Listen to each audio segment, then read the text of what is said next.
Juan capítulo 11, versículo 45 al 53. Acompáñeme, por favor. Dice así, abra su Biblia ahí y acompáñeme en la versión que tenga. Dice, recuerden los que vinieron hace 8 días lo que acaba de ocurrir, ¿cierto? Jesús acaba de resucitar ¿a quién? A Lázaro. Entonces sigamos. Por esto, muchos de los judíos que habían venido a ver a María y a consolarla, ¿cierto? Y vieron lo que Jesús había hecho, creyeron en él. ¿Qué había acabado de hacer Jesús? Resucitar a Lázaro, ¿cierto? Pero algunos de ellos fueron a los fariseos y les contaron lo que Jesús había hecho. Versículo 47. Entonces los principales sacerdotes y los fariseos convocaron un concilio y decían, ¿qué hacemos? Porque este hombre hace muchas señales. Si lo dejamos seguir así, todos van a creer en él y los romanos vendrán y nos quitarán nuestro lugar y nuestra nación. Vamos a dejarlo hasta ahí. Amén. Que ahorita vamos a leer el resto del pasaje. Y amén. Padre, te damos gracias por tu palabra. Te damos gracias por esta mañana de pronto un poquito fría y con lluvia, pero que también la has hecho tú. Tú eres el dueño de los días soleados y de los días lluviosos, Señor. Y tú sigues siendo bueno, tú sigues siendo poderoso, sigues siendo amoroso.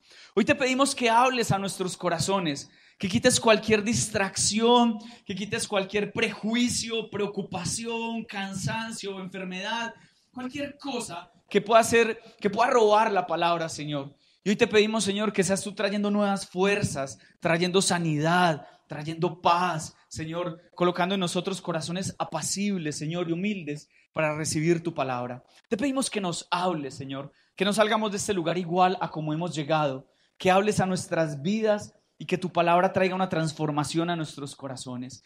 Señor, me hago a un lado, Padre, y te pido que nos hables una vez más. Esa es mi oración.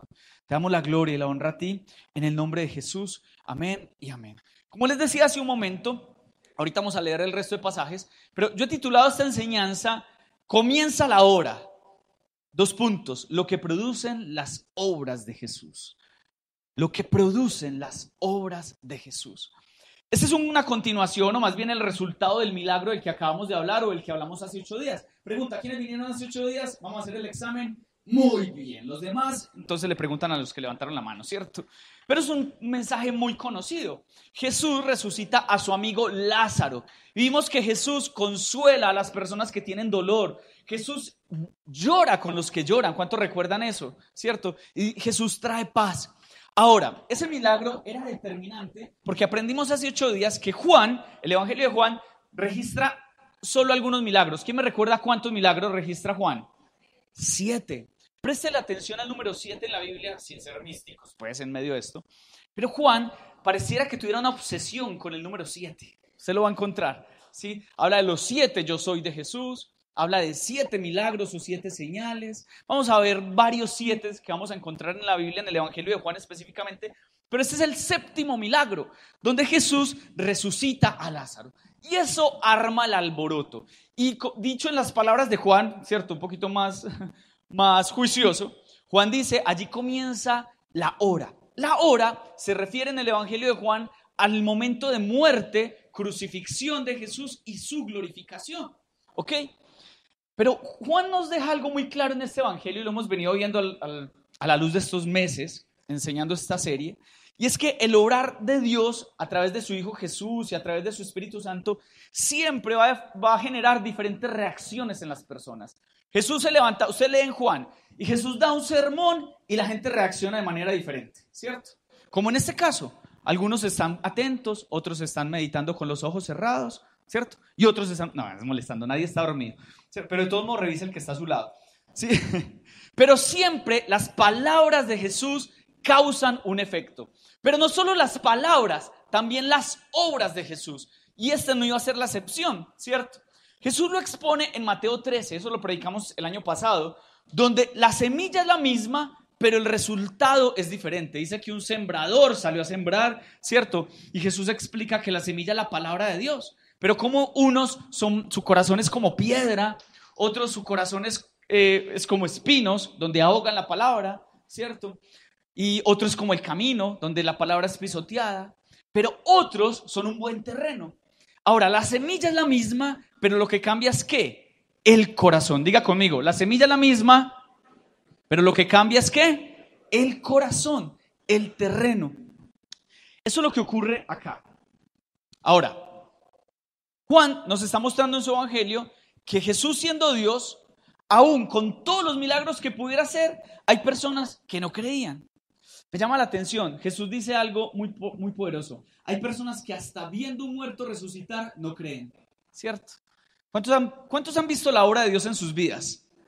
¿Cuántos conocen personas que aún viendo milagros todavía no creen? ¿Cuántos han visto personas así? Jesús lo relata, en Lucas más bien lo relata en el capítulo 16, 31. Y les voy a contar una historia, ya volvemos a Juan. Imagínense que Jesús está contando una historia, présteme mucha atención, de la historia de un hombre rico y un hombre pobre que se llamaba, también como su amigo que murió, se llamaba ¿cómo? ¿Cuántos han escuchado esa historia? Lázaro. Pero este es otro Lázaro. Dice que el hombre rico tenía banquetes en vida y comía muy sabroso, ¿cierto? Pero Lázaro, que era un hombre pobre, comía las migajas.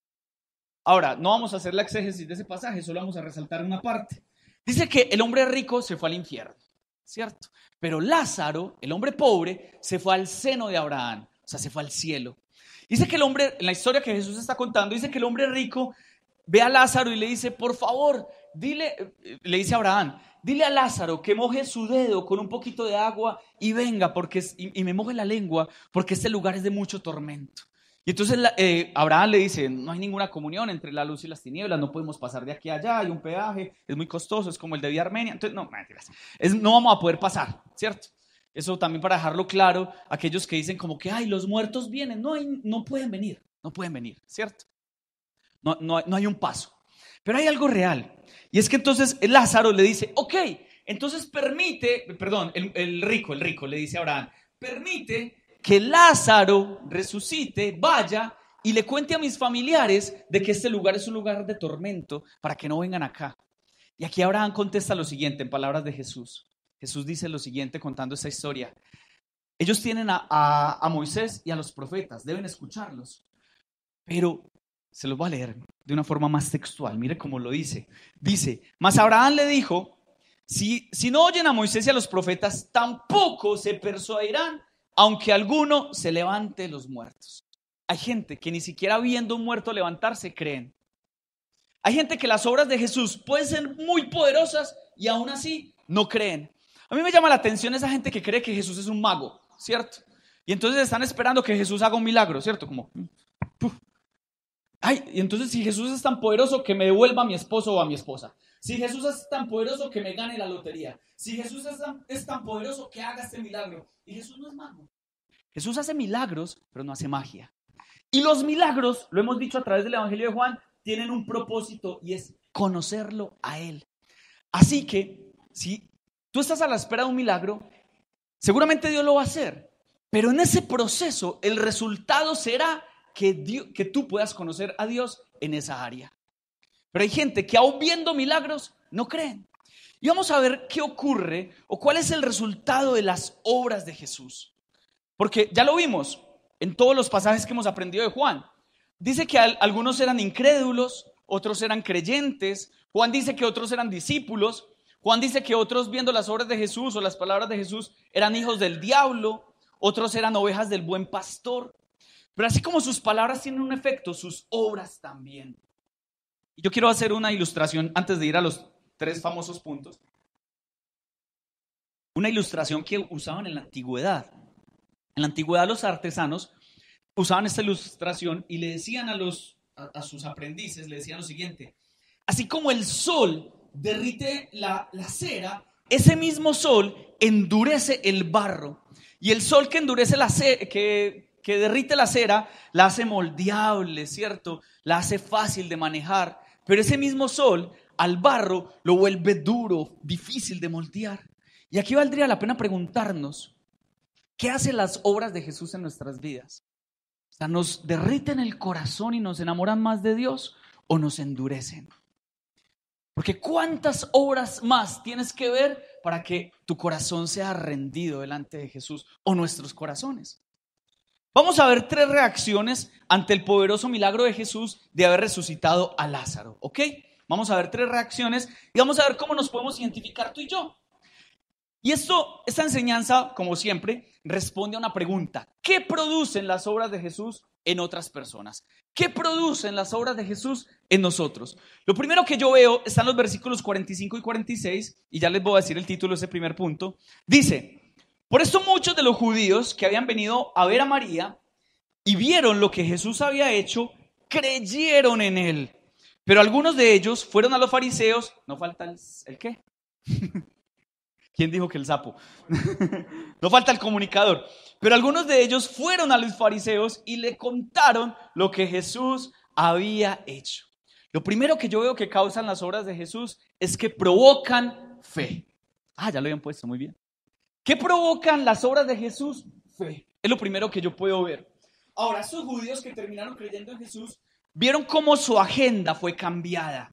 Ellos iban a consolar a unas mujeres y terminaron viendo un milagro que les terminó mostrando el Mesías. Qué tremendo eso. Yo me acuerdo que una vez yo estaba en el grupo de jóvenes allá en Medellín y no fui al grupo de jóvenes, me quedé con mis amigos. Todavía estaba yo muy tibio en mi caminar con Dios, perdón. Sonido. Y yo me acuerdo que no fui al grupo de jóvenes y ese día llevaron una banda súper famosa cristiana que a mí me gustaba mucho. Se llama Rescate. Y yo, qué embarrada. Sí, los que somos más viejitos sabemos de que sí, esa banda ya también es viejita. Ellos ya tocan así. Salen con bastón. No, mentiras.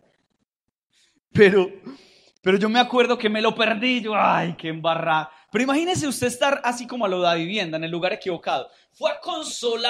Fueron a consolar a María y terminaron encontrándose con el Mesías. ¿Usted imagina que usted vaya a un velorio, cierto? Usted vaya a un velorio y que el muerto resucite.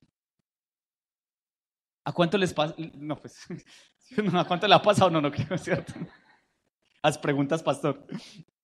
Pero muchas personas llegan al Señor porque estaban tratando de a lo mejor acercar un hijo a Dios y en ese proceso se encontraron con la cruz. Mira lo que dice el teólogo Adam Clarke.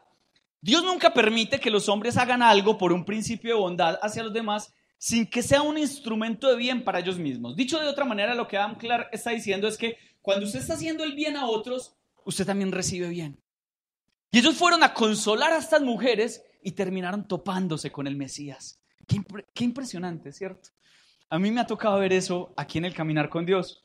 El milagro o la señal, ya les voy a poner algunos ejemplos, como lo llama Juan, puede llevar a las personas a tener fe, pero también a conocer a Jesús, a ver el significado de ese milagro. Pero hay una realidad y es que cada uno llega a Jesús de diferentes maneras y por diferentes motivaciones. Los que fueron a consolar a estas hermanas, lo dice David Guzik, no esperaban que su motivo de dolor les fuera arrebatado, ¿cierto? Imagínense eso.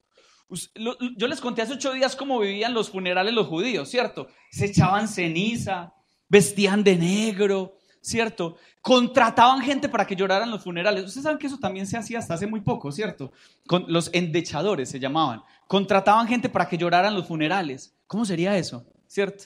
¿Cómo sería de mala la persona a veces que tuvieron que contratar a alguien para que llorara, ¿cierto? No había quien los llorara. Pero en ese caso no contrataron a nadie, solo fueron personas a acompañar a María. Y usted imagina llegar y como que, ¿y a qué fue lo que vinimos? No, pues que a llorar el muerto. No, pues ya resucitó. No, pues entonces hagamos otra cosa, ¿cierto? Entonces, ¿qué? ¿Un asadito? ¿Qué hacemos? Natilla, buñuelo, ¿qué hacemos? Porque veníamos a una cosa y Jesús nos cambió la agenda. Porque las obras de Jesús terminan provocando fe. Pero, ¿cómo Jesús fue cambiando su motivación? Yo he escuchado personas que decían, yo vine a la iglesia a recuperar mi matrimonio y ya lo recuperé y llevo 20 años en la iglesia. Yo he escuchado personas que decían, yo me acerqué porque tenía un hijo descarriado y el hijo, no, él no volvió, pero yo me quedé buscando de Dios. Yo me he encontrado con personas que dicen, yo tenía un problema financiero y me dijeron que buscara de Dios y que el problema financiero se solucionó. No, pero me enamoré de Jesús. Hay personas que decían, yo soy un empresario y yo solo venía a darle gracias a Dios porque me está yendo muy bien. ¿Y qué? No, me enamoré de ese Señor tan lindo, tan hermoso. Todos llegamos por motivaciones diferentes. Yo vine por curiosidad, ¿cierto? No, yo vine a hacer un transporte de Uber y me quedé y aquí estoy. ¿Qué pasa en la vida de una persona cuando las motivaciones incorrectas desaparecen y se encuentran con el Hijo de Dios? Fue lo que pasó en el versículo 45. Dice, y vieron lo que Jesús había hecho y ¿qué? Creyeron en él. Es momento de ver lo que Jesús está haciendo y creer de una vez por todas. Yo quiero que hagamos un ejercicio. ¿Se acuerdan que les dije que no íbamos a sacar celulares? Esta vez sí. Pero yo quiero que usted saque su celular. Vamos a hacer este ejercicio. Está preparado, lo traje en la enseñanza. Yo quiero que usted escriba, o en una hoja, escriba 5 obras de Jesús, máximo 5, mínimo 1, 5 obras de Jesús en su vida. ¿Qué cosas usted ha visto de Jesús en su vida? ¿Qué milagros o qué respuestas a oración? Escriba ahí por un momento. ¿Qué ha hecho Jesús en su vida? No en la vida de otros, aunque si usted lo ha visto en la vida de otros y ha afectado su vida, escríbalo. Yo quiero que nadie se quede sin escribir. Escriba qué ha hecho Jesús en su vida por un momento. Porque tengo una pregunta para hacerles luego de este pequeño ejercicio. Y está ahí también para que nos despertemos. ¿Qué ha hecho Jesús en tu vida? ¿Ok? Y voy a preguntarles a algunos, prepárese. Ay, no, venga, tacho esta. Yo quiero preguntar. Vamos a pasar por aquí, ¿listo? A ver, Cami, ¿qué ha hecho Jesús en tu vida? ¿Cómo se escucha de chévere desde acá? Restauró mi matrimonio, me dio una hermosa familia, a mi hija, nos ha dado salud y el matrimonio de mis papás. Bien, muy bien. ¿Alguien voluntariamente, por acá, alguien voluntariamente que quiera decirnos? No. Entonces me tocó bueno, ya más de uno. Giancarlo, cuéntanos las tuyas.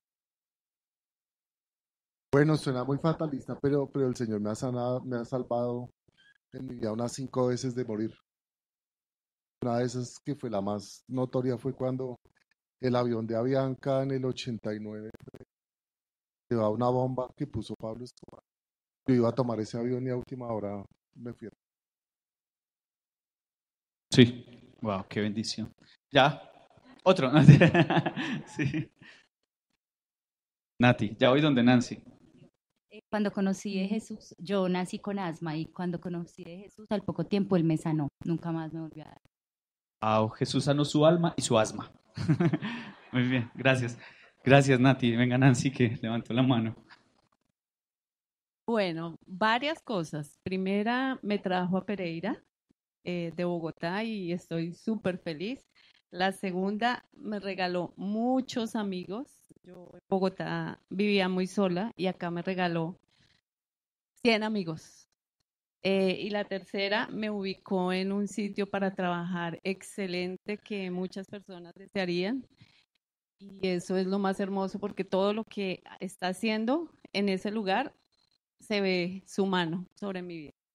Bien, muy bien. Las obras de Jesús, Juan Pauna. Buenos días, Juan. Yo puse proveerme. Veo todos los días Él como hace su obra. Sacarme del pecado definitivamente me resucitó como Lázaro. Sostener mi matrimonio y me hizo entender el papel como padre que tengo acá en la tierra, porque tengo un padre grande como Él. Gracias. Yo quiero hacerles una pregunta. Yo sé que todos podrían contestar y escucharemos milagros casi tan tesos como el de Giancarlo. No, yo sé que también milagros muy fuertes. No, yo sé que sí. Yo quiero hacerles una pregunta. ¿Esas obras que escribieron son suficientes para que crean en Jesús? ¿Cuántos dicen amén a eso? Porque eso es lo que debería causar en nosotros las obras de Jesús. No solamente una comodidad, no solamente que ahora estoy mejor, sino lo que debería causar, y yo anoté aquí, ¿son suficientes para que creamos en Él? ¿O qué más necesitamos ver? Recordemos que las obras de Jesús dan testimonio de que Él fue enviado por el Padre. Juan 5:36 dice, pero yo tengo, este versículo me parece hermoso, ya lo estudiamos hace unos meses, pero yo tengo un testigo aún más importante que Juan, dice Jesús, mis enseñanzas y mis milagros. El Padre me dio estas obras, escuche esto y si lo puede resaltar en su Biblia, el Padre me dio estas obras para que yo las realizara y ellas prueben que Él me envió. Juan 5:36. Las obras de Jesús deben provocar fe en nosotros, aquella que nos lleva a postrarnos ante el Salvador y reconocer que somos unos necesitados de Él. ¿Qué más necesitamos ver?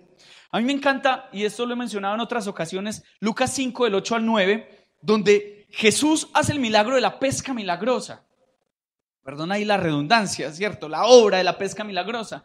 Y Pedro, dice la Biblia, que cae postrado al ver esto y dice, apártate de mí, que soy ¿qué? Pescador, no, pecador. Sí, pues era pescador, pero no es que fuera costeño. Apártate de mí, que soy pecador. Entonces uno quedaría ahí como, ¿qué dijo? ¿Pescador o pecador? Dijo, apártate de mí, que soy ¿qué? Pecador. Veo un Dios tan poderoso que puedo ver mi necesidad de ese Dios. ¿Cuántas obras necesitamos ver para creer? Lo curioso en ese primer punto, en esos 2 versículos, es que unos creyeron y otros dijeron, no, vamos a contarle a los fariseos, ¿cierto? ¿Qué va a causar en nosotros? ¿Qué más obras necesitamos ver para creer en el Señor? Jesús le dice a Tomás estas palabras, y creo que es en el mismo Evangelio de Juan, al final, le dice, bienaventurados los que van a creer sin ver. Bienaventurados. Tomás tiene que meter los dedos en las heridas de Jesús, en sus manos y en su costado, y ahí sí decir, Señor mío, Dios mío. Y Jesús dice, bienaventurados aquellos que sin ver han creído. ¿Cuántos son esos bienaventurados aquí?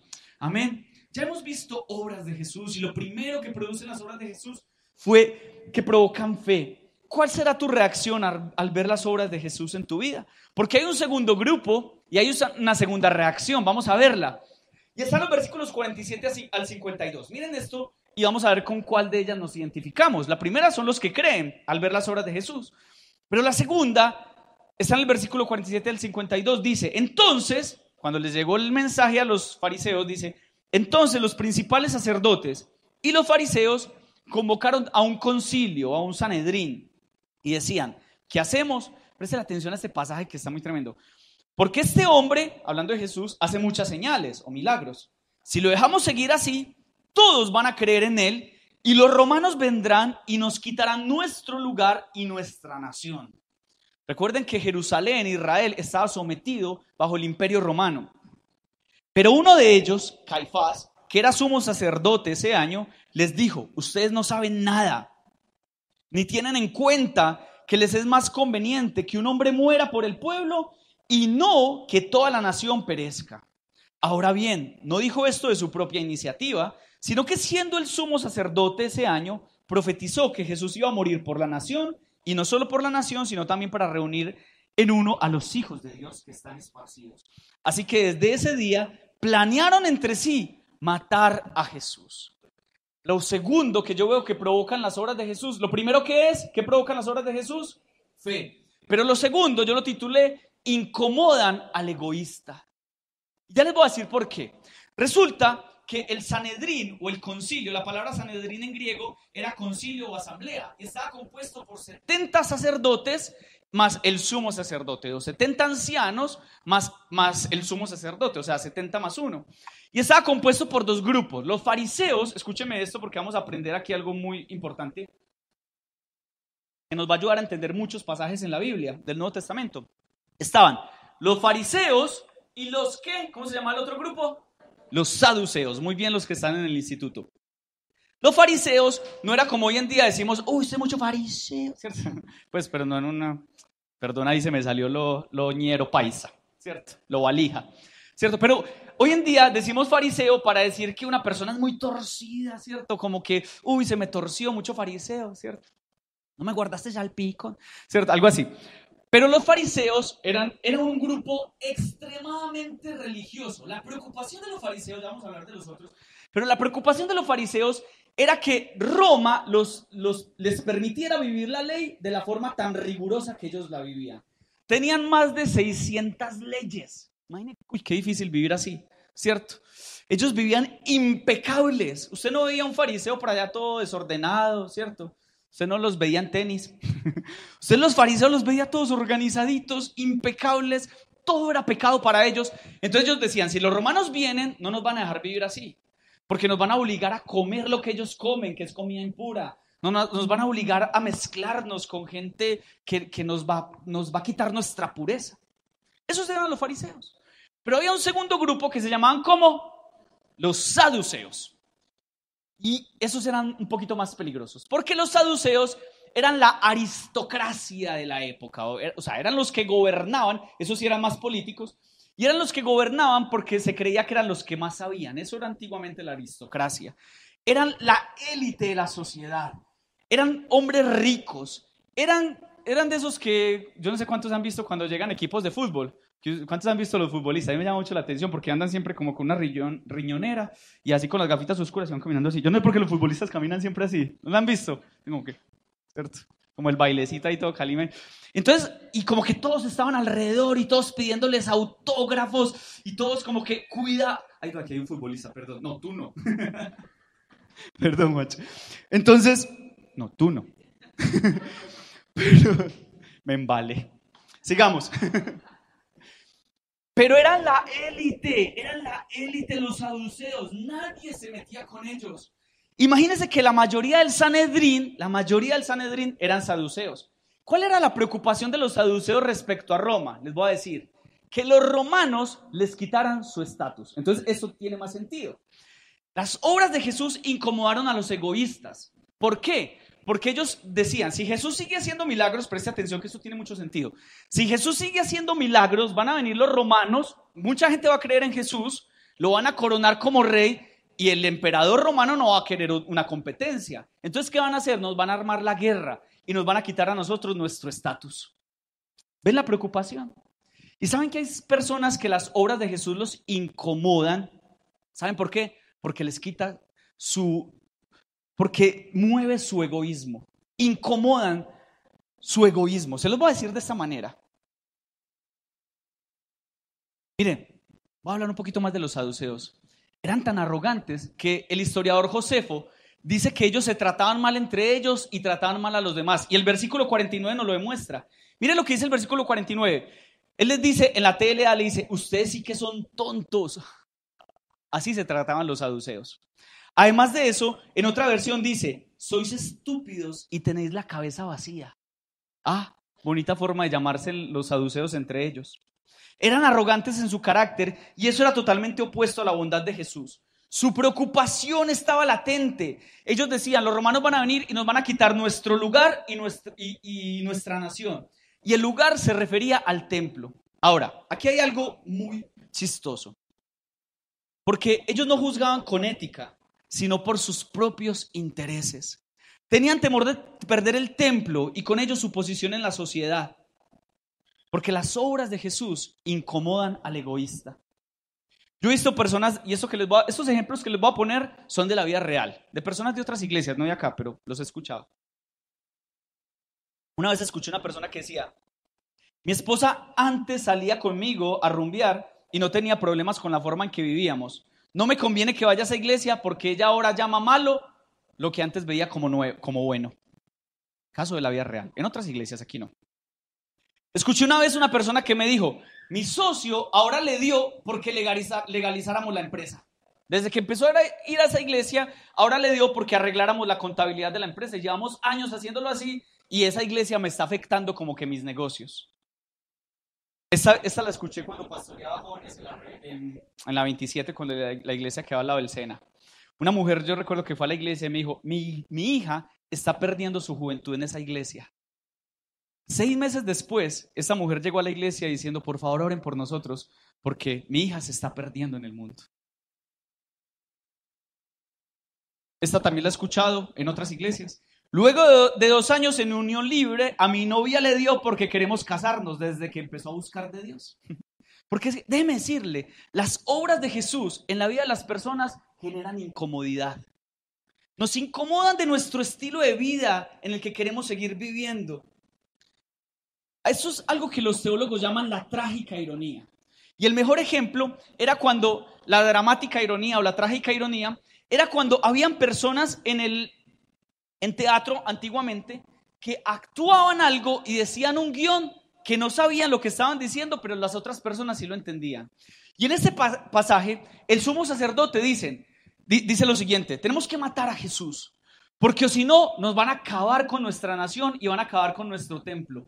Lo curioso de todo esto es que 70 años después, o en el año 70 después de Cristo, más o menos unos 40 años después, eso sucede, pero no por Jesús. ¿Qué hubiera sido este pueblo si hubiera reconocido a Jesús como el Mesías? Yo me acuerdo frases en mi familia que decían como, no, usted mantiene metido en esa iglesia, ahora es que se va a volver pastor. Pues sí. Escuché una vez un hombre que decía, yo hasta me hago cristiano con tal de que mi esposa me perdone. No sabía lo que decía. Y este fariseo está diciendo, Jesús va a tener que morir por todos, va a tener solo que muera él para que no mueran todos. Y lo que estaba haciendo era que estaba profetizando. Me gusta como lo dice el teólogo Trapp. Se puede encontrar azúcar saludable en una caña envenenada, una piedra preciosa en la cabeza de un sapo y una antorcha encendida en la mano de un ciego. Yo quiero decirte, las obras de Jesús te van a incomodar. Las obras de Jesús te van a sacar de tu comodidad, de tu egoísmo. No solamente para los que no son creyentes, ¿cierto? Que son los ejemplos que hemos puesto. También para nosotros. Si tú quieres ver las obras de Jesús en tu vida, seguramente te va a sacar un poquito de tu comodidad. A mí hay personas que me han dicho, yo abro un grupo de discipulados y me trae a las personas a la casa y usted los llama y usted los visita, yo simplemente enseño. ¿Sabe? Las obras de Jesús requieren incomodidad. Servir al Señor requiere morir a nosotros.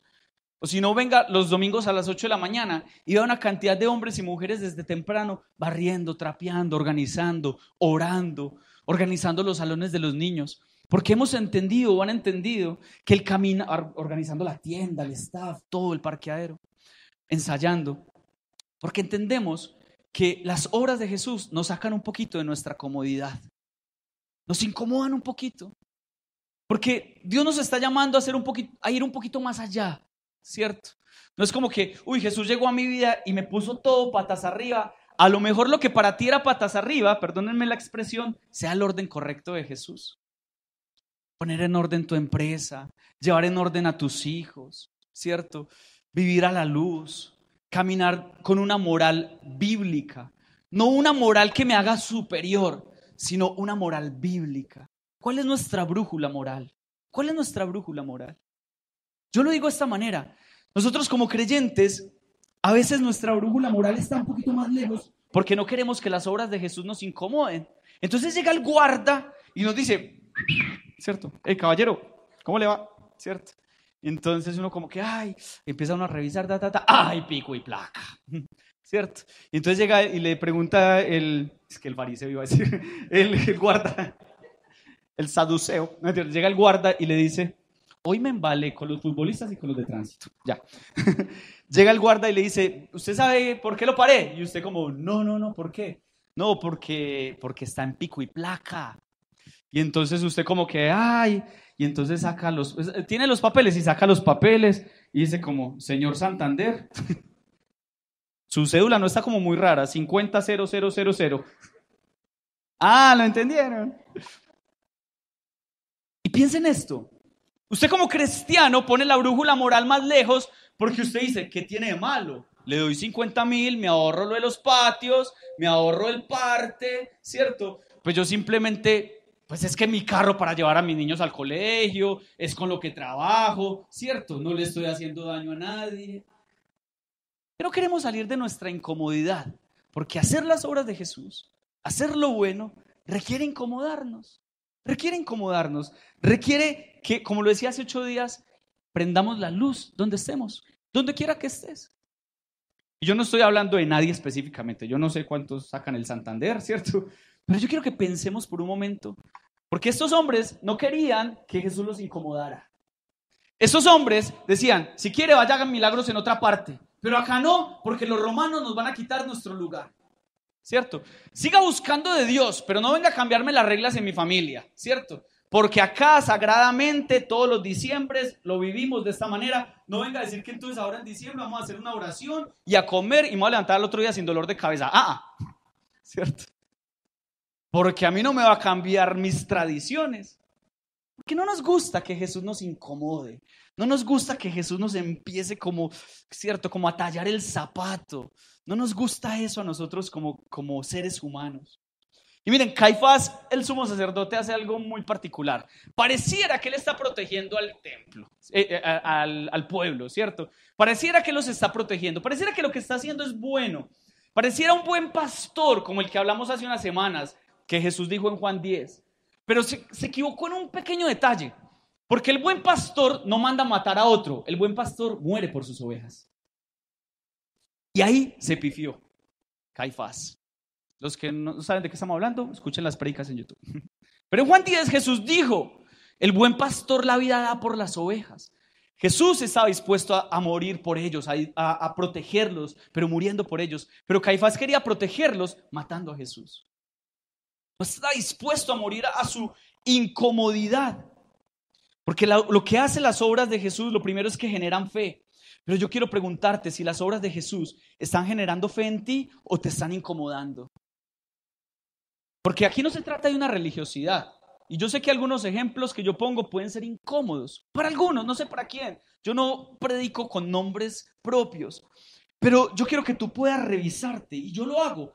Yo anoche, mi esposa está enseñando en este momento con los niños. Y entonces ella me dijo, dame la prédica aquí. Y yo, no, pues, ¿qué dijo? Pastor personalizado, la señora. Pero sí, me sirvió para poderla estudiar. Y pasó algo muy lindo en nuestra casa, aquí abriéndoles el corazón. Nuestra niña ya estaba durmiendo. Yo le compartí la enseñanza. Y los dos como que empezamos a reflexionar sobre esto. ¿Qué tan cómodos estamos en nuestro cristianismo? Y abriéndoles un poquito mi corazón, terminamos orando, llorando y pidiéndole a Dios que obrara en nuestras vidas. Porque la palabra primero tiene que obrar en nosotros. Y yo quiero que podamos pensar hoy, ¿será que las obras de Jesús me están produciendo fe? ¿O será que las obras de Jesús también me están incomodando? Me están llamando a decir, venga, usted ya lleva tiempito en esa sillita, ¿cierto? ¿Cuánto les gusta sentarse siempre en la misma silla? ¿Cuántos encuentran siempre el mismo chicle? Ay, mira. Este sí era el mío. Ay, no. Es broma, es molestante. Pero ya a lo mejor Jesús te está diciendo, todo lo que he hecho en tu vida, ya es necesario que te incomodes un poquito y empieces a servirle a otros. Y no estoy hablando de la iglesia, estoy hablando de que empieces a salir de tu comodidad. Y a lo mejor salir de tu comodidad sea levantarte en las mañanas y decir, familia, vamos a orar. A lo mejor salir de tu comodidad sea empezar a organizar algunas cosas que no estaban en orden. Me llamó la atención ahorita en época política que vi una valla de una candidata que decía, es que voy a poner la casa en orden. Yo no voy a hablar bien ni mal de ningún candidato, pero yo decía, quiero ver eso. Porque para poner la casa en orden, primero tengo que poner mi casa en orden. Yo creo que Dios va a permitir que tengamos buenos gobernantes el día que entendamos todos que tener un país en orden es cuando cada uno de nosotros pongamos nuestra vida en orden delante de Dios. Pero eso requiere salir de la comodidad. Y eso fue lo que Jesús hizo con los saduceos. Los sacó de su comodidad. Lo que nos lleva al tercer punto para que vayamos a orar. Y si por ahí está Mati. Versículo 54 al 57. Leámoslo, por favor. Por eso Jesús ya no andaba públicamente entre los judíos, sino que se fue de allí a la región cerca del desierto, a una ciudad llamada como Efraín. Y se quedó allí con los discípulos. Versículo 55 dice, estaba cerca la Pascua de los judíos y muchos de la región subieron a Jerusalén antes de la Pascua para purificarse. Ya les voy a explicar esto. Entonces buscaban a Jesús y estando ellos en el templo se decían unos a otros, ¿qué les parece? ¿Que vendrá la fiesta o no? Y los principales sacerdotes y los fariseos habían dado órdenes de que si alguien sabía dónde estaba Jesús, dieran aviso para que lo prendieran. Casi algo así como que se busca vivo o muerto. Y yo he titulado este tercer punto, las obras de Jesús inspiran una prudente valentía. Inspiran una prudente valentía. Se los voy a explicar, lo acabamos de leer. Jesús escuchó que lo querían matar. Y Jesús no fue como que, a ver quiénes son los que me quieren matar, pues, ¿cierto? Uy, no, eso, uno cuánto daño se hizo en la niñez por eso, ¿cierto? Ay, otra vez yo. No, Señor Jesús. Tranquilos. No sé cómo pasó, fue como la unción, ¿cierto? Tranquilo, Jesús. Ay, no te preocupes. Ahorita limpiamos. Quiero que me presten atención, no se preocupen por eso. Gracias, Jesús. ¿Cuántos problemas nos hubiéramos evitado? Porque es que la valentía siempre va acompañada de la prudencia. Y miren lo que hace Jesús. Miren, Jesús escuchó que lo iban a matar. Jesús dijo, venía diciéndole a los discípulos, tengo que morir. Y entonces los fariseos dicen, lo vamos a matar. Y Jesús va y se va para otra región. Yo me imagino a algunos de los discípulos como que,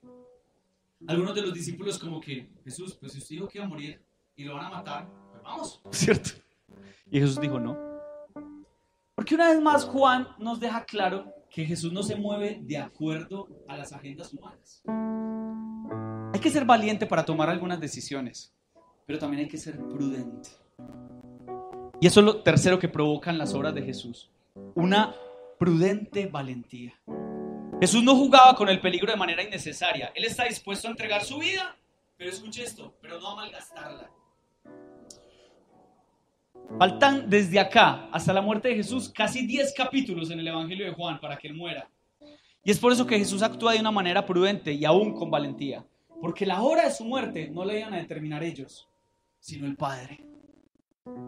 Jesús se retira a un pueblo llamado Efraín cerca de Belén y se queda allí con sus discípulos. Y aquí hay algo, quiero que me preste atención.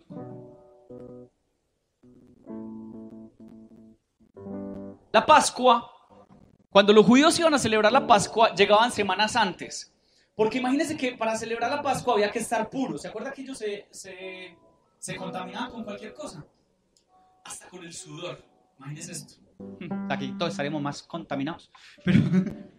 Pero si ellos olían mal, bueno, aquí todos olemos rico, pero si ellos sudaban, ya estaban contaminados para ir a la fiesta. Entonces ellos llegaban unas semanas antes para poderse purificar. Por eso por ahí hay un salmo, creo que es el Salmo 51, donde David dice: purifícame con hisopo y seré limpio, seré blanco como la nieve. Ahí parafraseándolo un poco. Porque resulta que el hisopo eran unas ramas para algo que se llama la purificación express, ¿cierto? Entonces tú llegabas a la fiesta y resulta que como caminaban 3 o 4 días para llegar a Jerusalén, en el camino se podían contaminar, tocando un animal muerto. De muchas maneras se podían contaminar, saludando a alguien extranjero. Si ellos abrazaban a alguien que no fuera judío, se contaminaban. Entonces llegaban semanas antes. El hisopo era como una esponja pues, de una mata, donde los lavaban y ya quedaban limpios. David lo que está diciendo es: purifícame rápido, purifícame pronto, que necesito venir a presentarte sacrificios. Cierro paréntesis. Los judíos llegan temprano a la fiesta, ya están purificaditos y están desparchados, ¿cierto? Y nada más maluco que llegar a una fiesta antes, ¿cierto? Lo ponen a uno a barrer. Es como que, ay, ¿qué lo pongo a hacer? Sí, ay, venga, ayúdame a pegar esas bombas, ¿cierto? Y entonces uno, para distraerse, empieza a hablar con la mamá de la novia. Oíste, ¿qué más? ¿Y cómo fue eso? Y tal, y empiezan a chismosear. ¿Será que sí viene la novia? Ah, sí, que no sé qué. No falta en las fiestas el chismoso, ¿cierto? Ay, la novia tan fea. Y yo soy la mamá. Ay, no, me equivoqué de fiesta. Entonces los judíos llegan antes a la fiesta y empiezan a murmurar como: hey, ¿han visto a Jesús? No, no lo he visto. Hey, ¿han visto a Jesús? No, no lo he visto. ¿Será que sí viene? ¿Será que no viene? Y dicen los historiadores, los cronólogos, que Jesús se quedó 2 meses en Efraín, orando, compartiendo con los discípulos, preparándolos, enseñándoles. Hay pasos que Dios te va a mandar a dar, pero que van a ser en el tiempo de Dios. Hay muchos que Dios los está llamando seguro a casarse, pero lo vas a hacer no por una presión social, sino en el tiempo de Dios. Hay muchos que Dios los está llamando a emprender, y claro, hazlo valientemente, pero de una forma prudente. Porque tú no te vas a mover por la presión de otros, sino ¿por qué? ¿Por la dirección de quién? De Dios. Así se movía Jesús, prudente, valiente. Yo quiero que puedas pensar, ¿qué causa las obras de Jesús en tu vida? Tú te mueves por la agenda de otros, ¿cierto? Yo les decía hace un momento antes de hacer el reguero de agua, ¿cuántos nos hubiéramos evitado de niños cuando nos decían: ¿a que no es capaz de hacer eso? ¿Cierto? ¿Cuántas chambas, se puede decir chambas acá? ¿Cuántas heridas nos sacamos en la niñez porque hicimos cosas porque otros nos decían? ¿En cuántos malos negocios? ¿En cuántas relaciones? ¿Cuántas cosas hicimos por presión de otros, por no parecer cobardes? Y Jesús dice: tú eres valiente, pero vas a hacerlo en el tiempo de Dios y a la forma de Dios. Pero queremos presionar los procesos de Dios, queremos hacerlo a las malas, queremos forzar lo que Dios no quiere que forcemos. Y Dios quiere: ¡hey, quieto! Vamos a hacerlo a mi manera, a la manera de Dios. Y fue lo que hizo Jesús. Se podría decir lo que fuera de Jesús, pero hay que inclinarse de admiración ante su valor, que desafiaba la muerte. En aquellos días de sus últimos días en la vida, de su vida, se comportó como el más valiente fuera de la ley.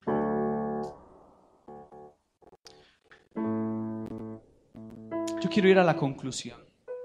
Quiero que nos pongamos sobre nuestros pies para escuchar la conclusión.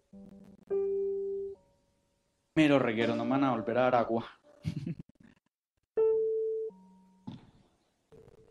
Juan deja muy claro que las obras y las palabras y la vida de Jesús siempre van a dejar un eco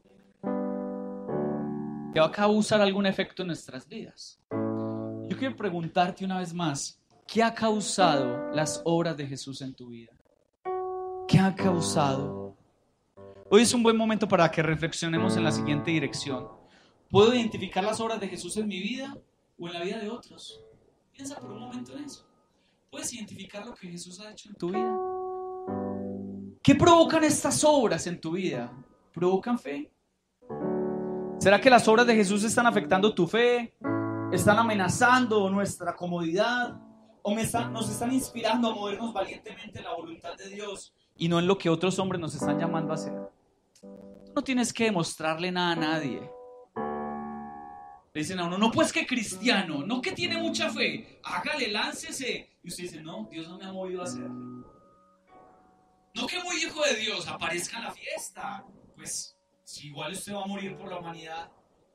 Jesús dice, no, yo me muevo en los tiempos del Padre. Yo quiero, ahí mientras estás con tus ojos cerrados y puedes, quiero mencionarte 7 personas en la historia de la humanidad que fueron impactadas por las obras de Jesús. El primero fue Agustín de Hipona, un intelectual brillante, adicto a los placeres y escéptico de la fe. Cuando escuchó el Evangelio a través de Ambrosio, y experimentó la obra transformadora de Cristo, pasó de una vida desordenada a ser uno de los pensadores más influyentes de la historia de la Iglesia. Su libro, muy reconocido, lo recomiendo, llamado Confesiones, sigue siendo un testimonio del poder de Dios para cambiar el corazón más inquieto y orgulloso. Agustín de Hipona. Francisco de Asís, hijo de un comerciante rico, amante de la fiesta y de la fama. Al encontrarse con Jesús en un momento de profunda crisis interior, renunció a su riqueza y dedicó su vida a los pobres, a la misión y a reconstruir a la iglesia. Su vida es un ejemplo de cómo las obras de Cristo desestabilizan la comodidad y reclaman entrega total. Juan Newton, algunos conocen la historia de Juan Newton.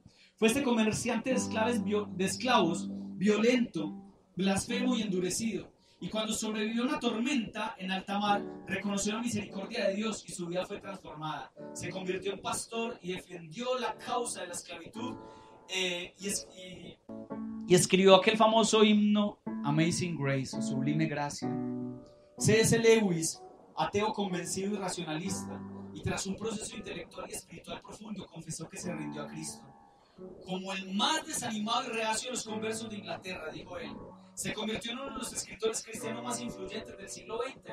Fue quien escribió las Crónicas de Narnia, Mero Cristianismo y varios libros importantes. Corrie ten Boom, que fue una mujer común cuya familia escondió judíos en la Segunda Guerra Mundial. Esta mujer, tras sobrevivir a un campo de concentración nazi, experimentó una obra tan profunda de Cristo que pudo perdonar a sus verdugos. Su historia evidencia cómo Jesús inspira una valentía prudente, firme y sobrenatural. Los últimos dos son Nicky Cruz, aquel evangelista en Nueva York que fue y evangelizó las calles y las pandillas de Nueva York a riesgo, siendo un hombre también valiente. Luego escribió un libro y también hay una película que se llama La Cruz y el Puñal. Y por último, que lo hemos estudiado en el instituto acá, es Lee Strobel, el periodista y ateo militante que, investigando el cristianismo y todas las pruebas de la muerte y resurrección de Jesús, terminó rendido a los pies de Jesús. Y él escribió pues un libro muy famoso que se llama El caso de Cristo. ¿Qué causa las obras de Jesús en tu vida? ¿Qué está causando la obra de Jesús en tu vida? Yo sé que hay algunos que están en diferentes etapas, como lo hablamos hace 8 días. Algunos están en una etapa de duelo, algunos están en una etapa de conocer a Jesús. Pero yo quiero que puedas pensar, estamos terminando un año, y al evaluar este año, tú puedas decir, ¿qué hizo Jesús en mi vida? ¿Qué está haciendo Jesús en mi hogar?